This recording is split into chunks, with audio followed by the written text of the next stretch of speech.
Back to news గా మిగిలిన details చూద్దాం. దావోస్ లో తెలంగాణ రైజింగ్ ప్రతినిధుల బృందం మొదటి రోజున బిజీగా గడిపారు. Israel innovation authority chairman Alon Stoffel తో భేటీ అయ్యారు. సీఎంతో పాటు మంత్రులు శ్రీధర్ బాబు, పొంగులేటి శ్రీనివాస్ రెడ్డి ఈ సమావేశంలో పాల్గొన్నారు.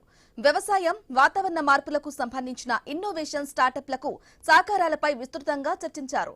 ఇక artificial intelligence, deep tech innovation తో పాటు health tech, agritech, cyber security, aerospace వంటి సాంకేతిక రంగాల్లో తెలంగాణ స్టార్టప్లకు ఇజ్రాయెల్ మద్దతు ఇవ్వడంతో పాటు భాగస్వామ్యం పంచుకుంది.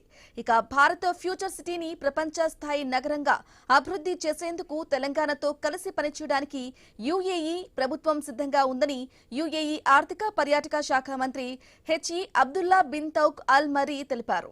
ఇక తెలంగాణ రైజింగ్ ప్రతినిధి బృందంతో కలిసి రాష్ట్రంలో చేపట్టే భారీ మౌలిక సదుపాయాల ప్రాజెక్టులు, ముఖ్యంగా భారత ఫ్యూచర్ సిటీపై చర్చించారు. ఈ సందర్భంగా CM Revanth Reddy Telangana rising 2047 vision ను వివరించారు. ఇక 2047 నాటికి తెలంగాణను $3 ట్రిలియన్ ఆర్థిక వ్యవస్థగా తీర్చిదిద్దడమే లక్ష్యమని చెప్పారు.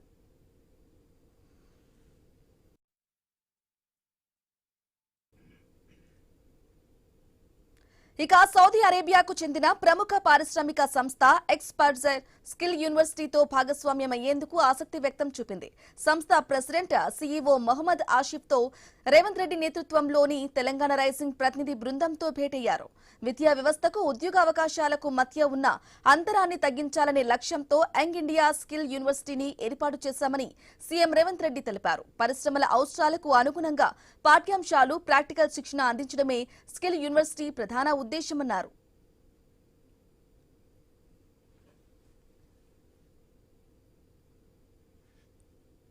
అలాగే ప్రపంచ టెక్ దిగ్గజం గూగుల్ సంస్థ వివిధ రంగాల్లో తెలంగాణ ప్రభుత్వంతో కలిసి పనిచేసేందుకు ముందుకొచ్చింది.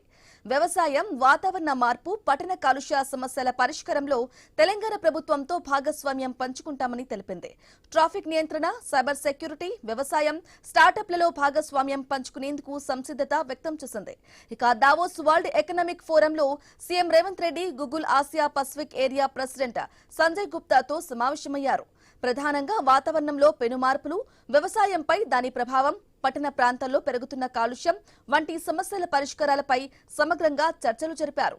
ప్రాంతీయ ఆర్థిక వృద్ధికి తెలంగాణ ప్రభుత్వం అమలు చేస్తున్న ప్యూర్ రేర్ అభివృద్ధి నమూనాను వివరించారు. కోర్ హైదరాబాద్ సిటీని కాలుష్య రహిత నగరంగా తీర్చిదిద్దే ప్రణాళికలను వివరించారు.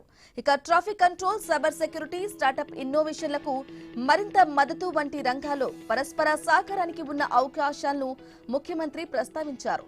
తొలి గూగుల్ ఫర్ స్టార్టప్స్ హబ్ ను హైదరాబాద్ లో ఏర్పాటు చేసినందుకు గూగుల్ బృందానికి ముఖ్యమంత్రి కృతజ్ఞతలు తెలిపారు.